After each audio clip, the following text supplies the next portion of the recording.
And now it's time for the Daily Update with your host, with the most Hey, no, that's the wrong intro. I'm not sure how that happened.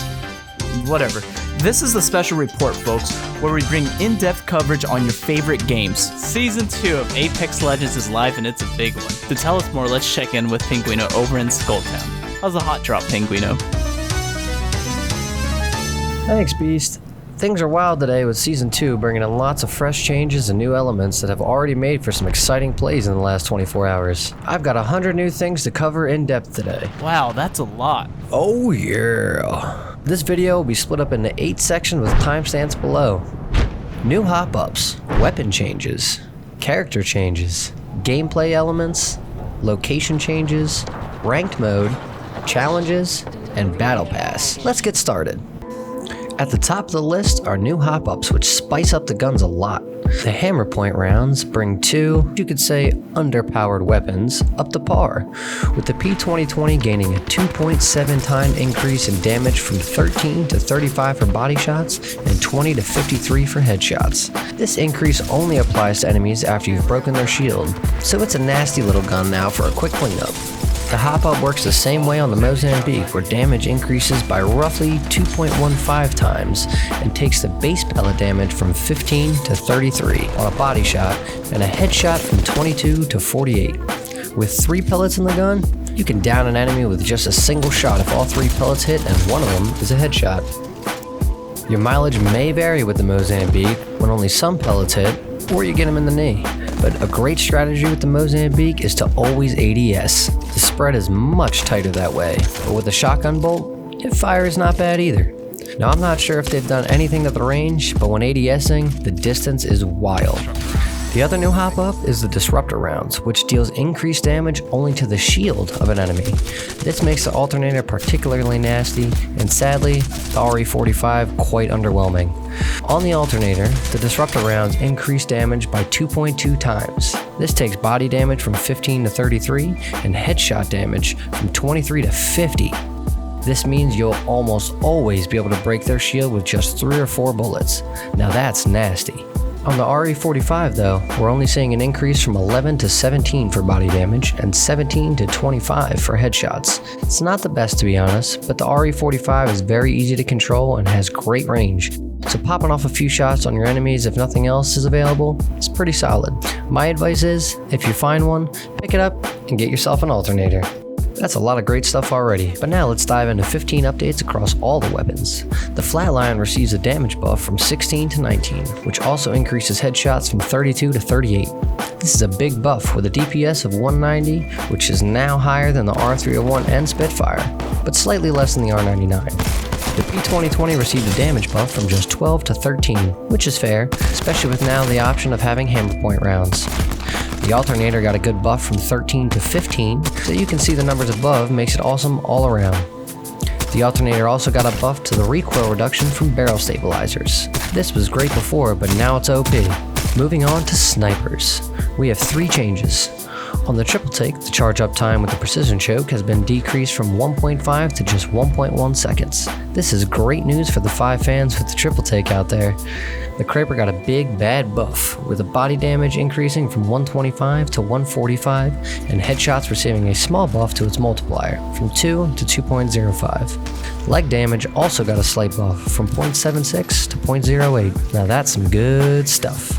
The only nerf we saw today was the good old Skull Piercer, which is now in gold rarity and much harder to find. Thank God.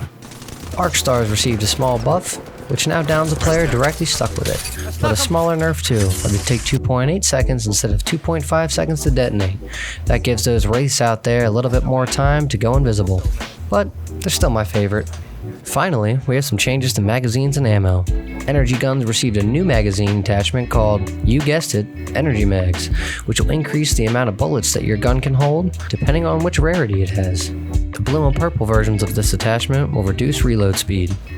Energy weapons and ammo are getting a lot of love with this increase to ammo stack size from 60 to 80, while shotguns got a big nerf going from 64 to 16. It's a big drop, but now ammo stacks are pretty even compared to each weapon's magazine size. That's all for changes and updates to weapons. Now, to look at the characters and what's new with them. The big boys have seen another string of buffs. Gibraltar now takes 15% less damage, which is why you'll see a lot of variations in damage numbers. He's also no longer slowed down by bullets, and his dome of protection lasts an entire 3 seconds longer. Caustic receives some of the same buffs, with 15% less damage and not being slowed down by bullets, but his other buff has a benefit for his teammates. His gas traps slow down teammates by a whopping 50% less, now making it easier to play with him even more aggressively. The buffs continue with Bloodhound getting an increase to his passive Tracker, which now holds clues for 30 seconds longer from 60 to 90.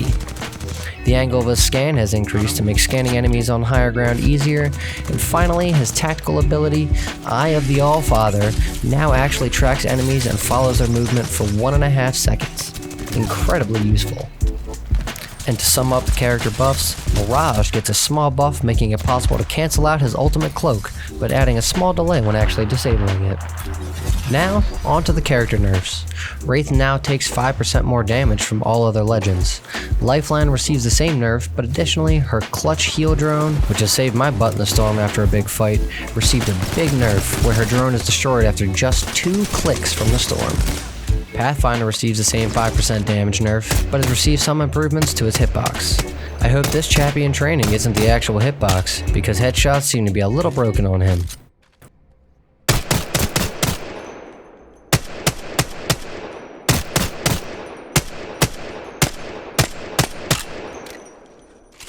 Well, that sums it up for Legends. Let's take a look at some of the other gameplay adjustments now, the biggest one being the ring itself.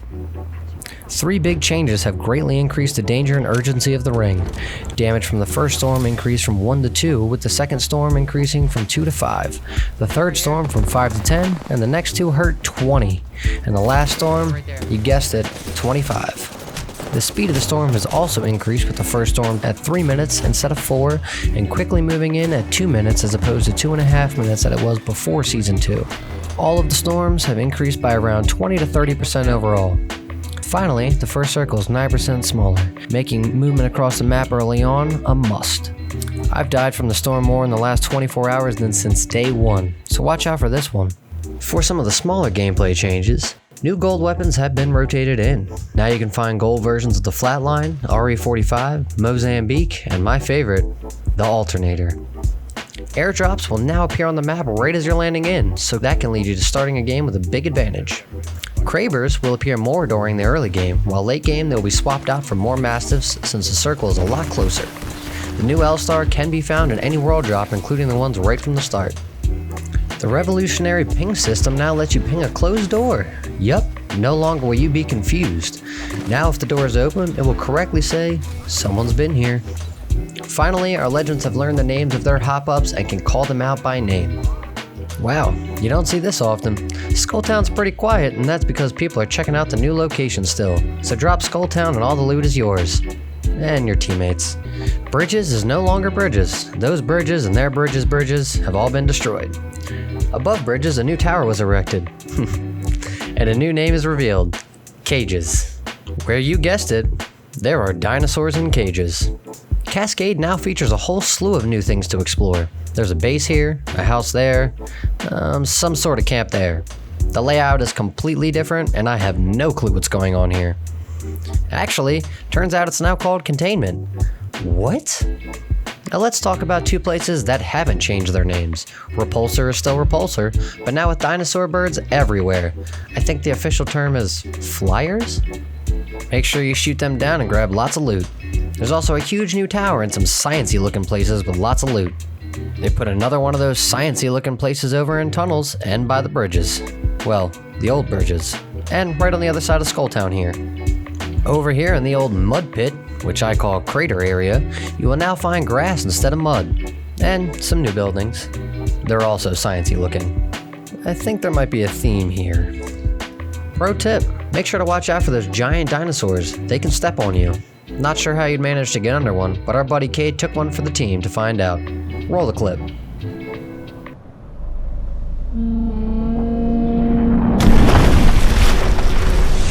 Now that's pretty funny. But let's get serious. Serious with ranked mode. It's exciting to see that a game mode like this was added so quickly from the game's release, and should keep things fresh for all players of all skill sets. It's only been one day, so we'll go over the main details here. Ranks will show you how you stack up against other players and pit you against players within the same skill rank. Progression focuses on a mix of high placement and high kills to cater to the playstyles, which makes a lot more sense to the changes to the Legends and Guns. Ranked Leagues features 6 competitive tiers: Bronze, Silver, Gold, Platinum, Diamond, and the best, Apex Predator. Players who abandon their teammates in ranked play will be hit with a matchmaking penalty in both regular and ranked modes. Penalty times will start out at 5 minutes, and repeat abandons will increase that time for up to a week. Finally, Ranked also brings along a stats page so that you can see your full progress in not just ranked mode, but normal as well, which will be categorized by individual season. As we wrap up this broadcast, let's touch on the fun changes to Apex Legends. Yes, these are new challenges to push you towards using more Legends and playing in fun new ways, but more importantly, unlock everything in the new Battle Pass very quickly. The daily challenges will appear 3 at a time and give you stars, which is similar to XP, but specific to each Battle Pass. On top of that, there are 7 weekly challenges which earn you full Battle Pass tiers. Pretty typical Battle Pass stuff that we see in other games, but definitely a solid number of challenges to unlock new things faster. Speaking of the Battle Pass, it now includes 3 new items. Crafting materials are bound to help you unlock those skins, quips, finishers, and whatever else you want. They've also added music packs, which have some sick new beats for your lobby and dropping music in Apex Legends. There are also new loading screens, which you probably won't see too often, because there isn't much loading. And of course, the final most important new change, skydiving emotes. I just can't get enough. Well, that about wraps up all the information you need to know about Season 2 and Apex Legends. Back to you, Beast. Penguino? Wasn't that only 86 tips? You were counting? Mm-hmm. For those, check out the in-depth videos coming later this week on Watson and the L-Star. But won't people say it's clickbait? Damn it, Beast. I'm a penguin, not a mathematician. Okay, fair enough. That was some good facts. If there's anything else you need to know, just ask me about it next time we're streaming. Will do. And that's all the time we have for today, folks. Make sure to like and subscribe. We'll catch you again soon. Like tomorrow. Or maybe like in a couple hours when I'm streaming. Don't forget to check me out. Check my Twitter, everything. Editor, make sure you include this in the video. Okay, I'm out. Peace out. Later.